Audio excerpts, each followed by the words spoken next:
Yeah, so we just told you about the top 10. Now we're going to tell you about the bottom 10. Starting with number 10 on our trip was ATM take 3. Now what does that mean? Well, we told you a little bit about ATM and how we went up to the caves. This is one of the highlights. And we're going to tell you about a second ATM, but ATM take 3 takes place in actually Flores. It's not in Belize. We're in Flores, and we're looking for ATMs for money, automatic teller machines. Just so happens when we get into Guatemala, get into Flores, none of the ATMs have cash in them. So, and we didn't have a whole lot of quesales. We only changed a few as we crossed the border because they have a really poor exchange rate. We're looking for money, running around in Flores. It's sweaty. We're sweaty. It's hot. It's humid. We don't have any money, and there are no ATMs with money either. So we were apparently a couple of the banks had crashed or something like that, and so there's this huge shortage of money, and there's been a run on the banks. So that wasn't that much fun. And right before that is actually number 9 on the bottom of the list.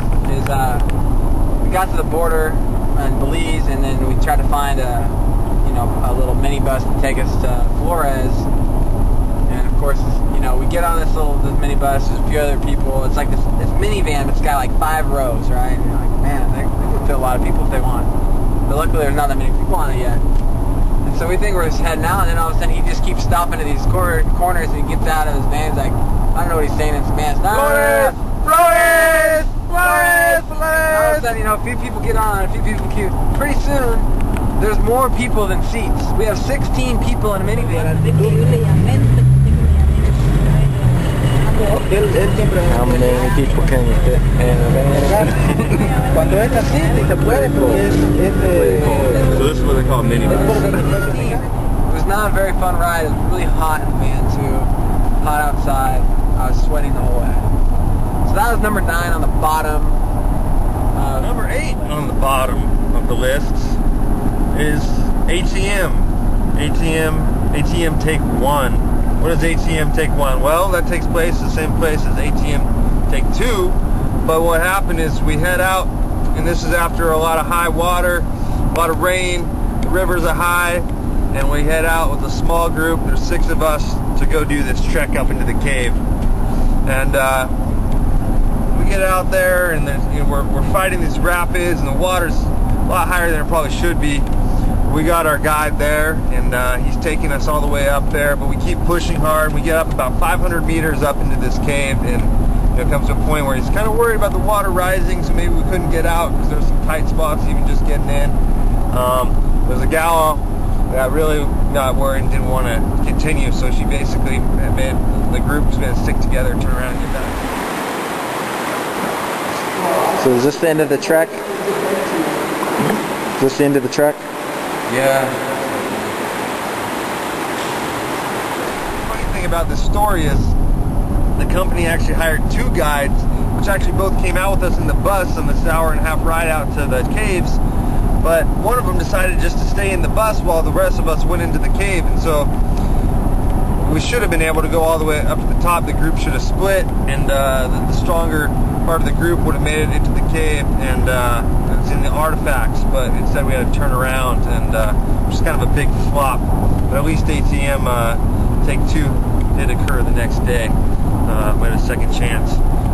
Just cost us 1 day on our trip, So just slow us down one more time.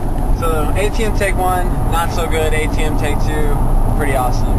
And number 7 on the list is something that haunted us pretty much the whole trip. It wasn't one single event. It was the bugs, mosquitoes and sand fleas, mainly actually peacocker, but they itched the whole time anyway. So we kind of got eaten alive by the mosquitoes and sand fleas and all that stuff. But thankfully they're clearing up, and we should be all right. So remember, if you go to the islands, bring a lot of bug spray. Bring some itchy cream too. Would help.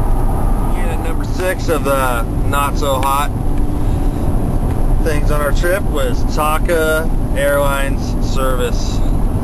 So I had to end up on the way down through some of our travel arrangements that we didn't really plan on. Brad having to get his passport renewed. that we'll be talking about that one higher up on the list. Oh, we'll get to that. But anyhow, I get on. We were flying on Continental. Basically, I get kind of bumped, and I take a voucher, which is a good thing. But I ended up on Taka Airlines, which they ended up losing my bag, and I didn't get it back for about 5 days. So I spent most of my time on Key Cocker, with just the clothes I arrived with, and I bought a pair of shorts and a couple Belkin t-shirts, which basically is all you need, because you don't even need shoes on Cocker. The streets aren't even paved; you just cruise around. So I just want to thank Taka for their their baggage service. I ended up getting a refund to reimburse me for even the shirt I'm wearing. It's a Belkin shirt. Thank you, Taka Airlines, but also, yeah, thanks for losing my bag as well. Checking in at number 5. Number 5. What's number 5? Number 5.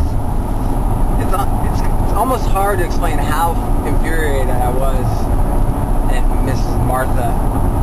Martha has a little hotel restaurant, across the street from one of our other mishaps, but we'll get to Nickel. I think Nickel will touch on that later. But Martha's had a little laundry thing. You can take clothes in, do the laundry. So I brought a bag in and had with a towel.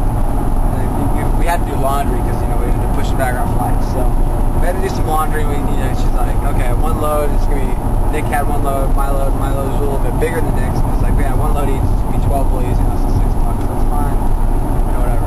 I come in, pick up laundry, and then they're like, oh, we're charging you for 2 dries because it's too big of a load. And I was like, no, I'm not paying for that.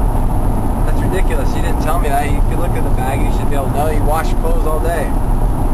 So anyway, we went back and forth. And finally talked to whoever's in charge. I guess it's Martha. I don't know. And she was just being really. I don't like Martha. She was mean. So I had to pay for extra dry. And I could have taken out some of the stuff. I mean, it was ridiculous. So anyway, that was really. I didn't like that. Especially because we're on such a tight budget now. Whatever.